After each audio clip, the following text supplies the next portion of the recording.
A relationship with the right referral partner could be a game changer for any B2B company. So what if you could reverse engineer these relationships at a moment's notice? Start a podcast, invite potential referral partners to be guests on your show, and grow your referral network faster than ever. Learn more at sweetfishmedia.com.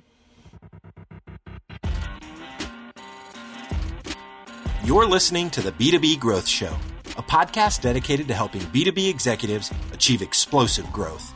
Whether you're looking for techniques and strategies or tools and resources, you've come to the right place. I'm James Carberry. And I'm Jonathan Green. Let's get into the show.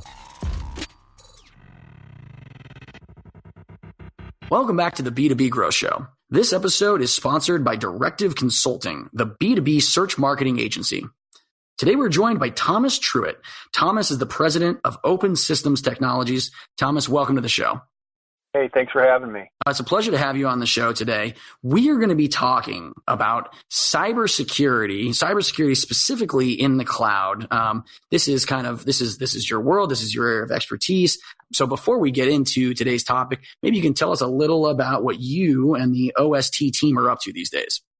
Yes, we're busy solving the problems of the federal government when it comes to security of our people's information.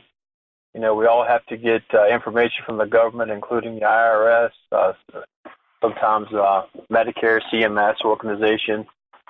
Eventually, at some point, everyone gets touched by the U.S. government. So our primary focus is to make sure that our government information, as far as private identifiable information and confidential information for the American public, is kept in a manner that is consistent with best practices for cybersecurity, including how the data is stored, how it's accessed, who accesses it, and basically all around the policies and procedures around doing these things.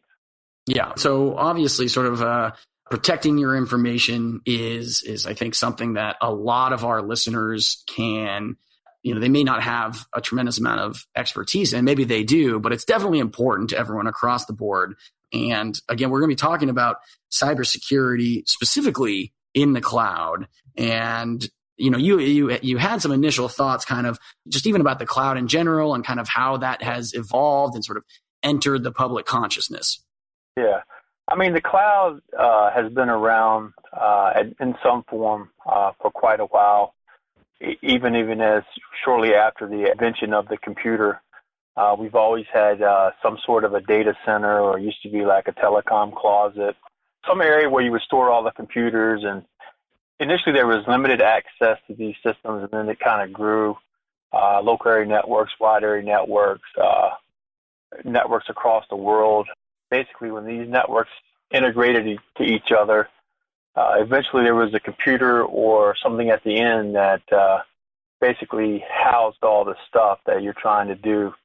It hasn't been as open as the internet initially, but there was always some kind of what we call a private cloud sitting somewhere on some site, so that people could basically house all their systems and be able to communicate. Now today we have, not only do we have private clouds, but we have public clouds. We have hybrid clouds, which means it's some part private, part public. The reason why all this is coming about is because we're trying to, use the money wisely as far as how the infrastructure is managed and who is managing it, and basically try to keep the cost to a reasonable level.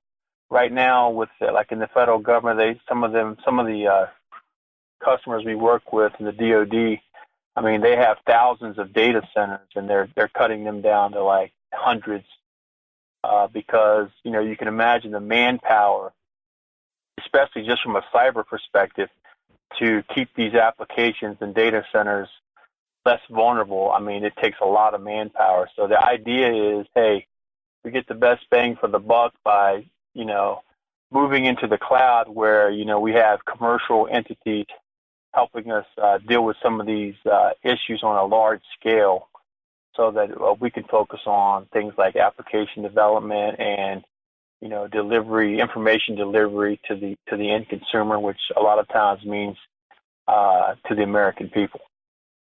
Got it.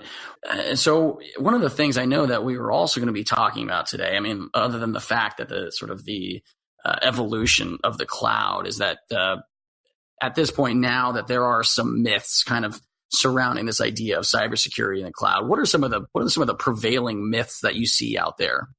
Yeah, I mean, one of the myths is like, it's all technical configurations, like only technical people can contribute to security.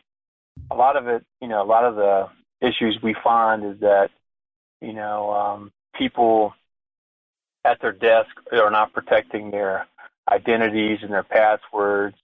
Sometimes they write them down somewhere, and they're easily accessible. In other words, they're in a drawer or something. But one of the myths is like, only technical people contribute to the solution, but the reality is everyday people actually contribute by controlling their information better.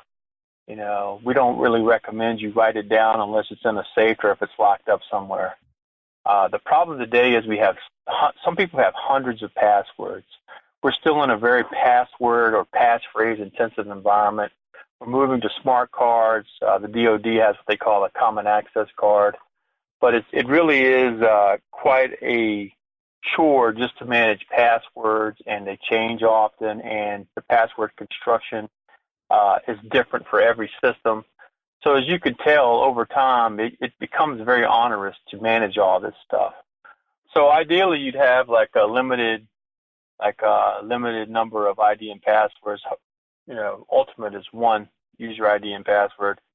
But of course, ID and password is an old way of doing business. It'd be better if we use something like a smart card or multi-factor authentication is what it's called, so that we know not just if you know something, but you have something. The next move is that we're seeing is going toward biometrics, using your eyes or your thumbprints to verify who you are. But it's being accepted in some government. But as you can tell, it's a big investment, and just got to get the right people behind it so that they can see the advantage of having that. Once if you are a CEO or an executive, and obviously there are some expensive options out there when it comes to this level of cybersecurity. I mean, you're talking about mentioning biometrics, you're mentioning authentication cards. If you are in a company, running a company, owning a company, are there some things that you should also maybe be just sort of aware of, tips and best practices, things that you could take back to your company possibly, and even start thinking about implementing immediately, or at least things to be aware of? Yeah, I mean, one thing is I would recommend people trying to PKI enable their systems whenever possible, meaning that you have to have a card access with a PIN to get into systems. It does provide you an additional layer of protection. We call it defense in depth in the industry, so that if someone has your PIN, for example, they have to have your card also.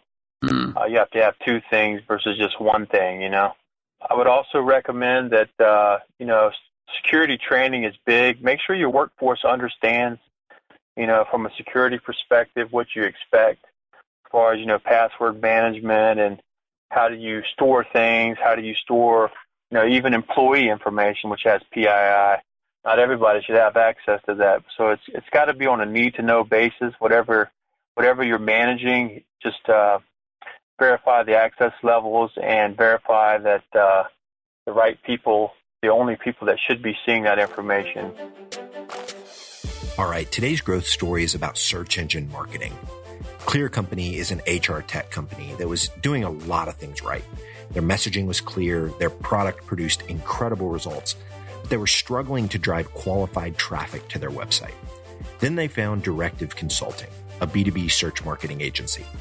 Within the first 12 months of working with Directive, Clear Company was able to increase their qualified lead volume by 157%. I have a hunch that Directive can get these kind of results for you too. So head over to directiveconsulting.com and request a totally free custom proposal.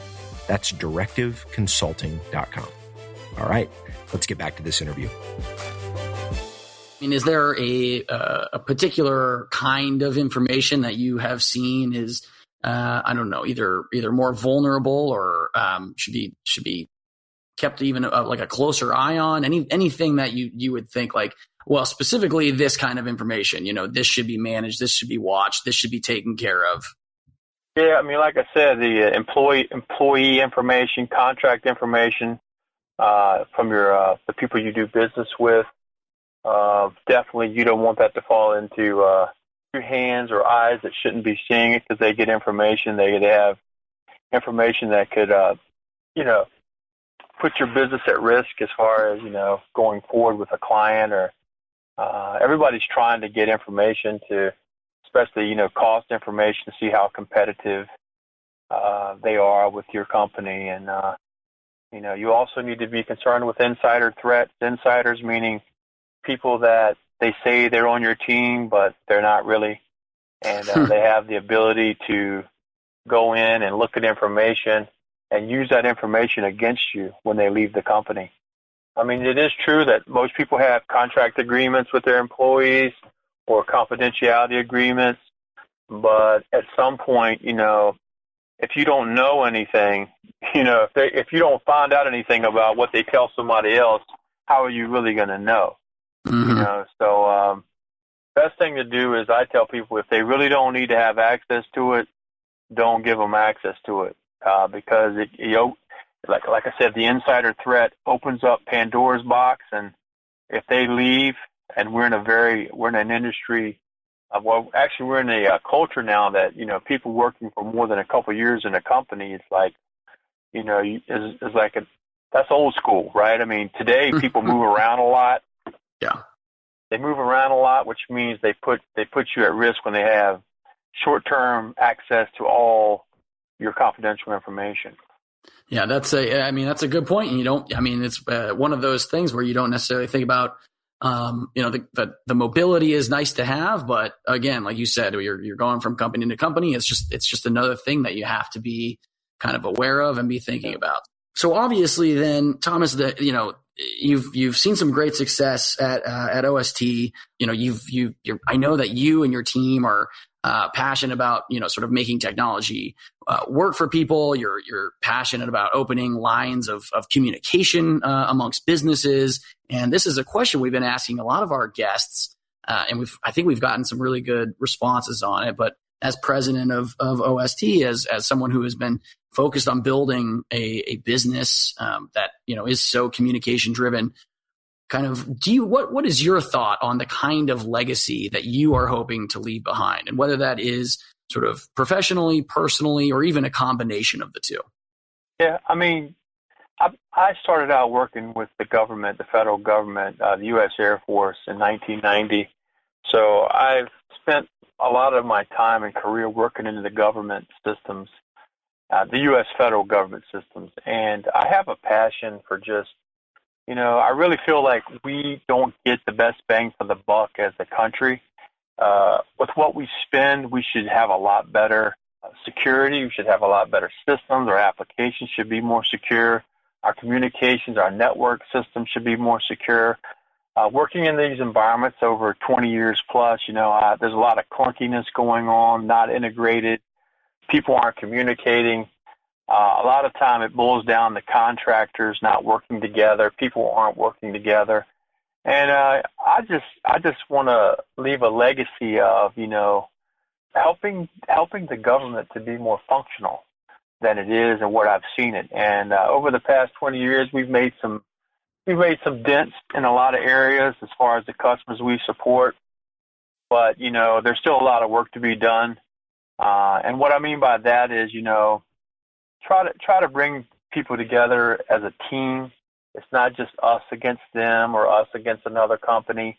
It's one team, the United States of America team, moving forward to make sure this country has the best security that it can have. And also, people can sleep well at night, because just to give you an example, the OPM situation where, they took a lot of PII information from a security system, Office Personnel Management, that could have been avoided very easily. But what it takes is engineering rigor. It takes rigor as far as commitment to make sure that these things are minimized or basically obliterated. They never happen, right? So, but it takes an engineering process. It takes engineering rigor, and it takes a passion to make sure that we do things right the first time, and we're not continuing to deal with issues that should be non-issues. Yeah, I mean, that all makes perfect sense. And so, you had talked about this passion. I know that that for you, this is an area that you have been passionate for many years, and it's definitely something that I think our listeners need to be. Like I said, this is not a world that I am very familiar with. So, I mean, just getting to hear you sort of break it down and explain some of these things, and when it comes to cybersecurity, is great for me. I know that our listeners are going to get a lot out of today's episode. Thomas, if anyone is interested in finding out even more, because I know the show is not that long, we only have 15 minutes to get through a massive amount of information. But if anyone listening is interested in learning more, they're interested in connecting with you, they want to find out more about open systems technologies, what's the best way for them to go about doing that? Yes, they can visit our website at www.ostcorp.net.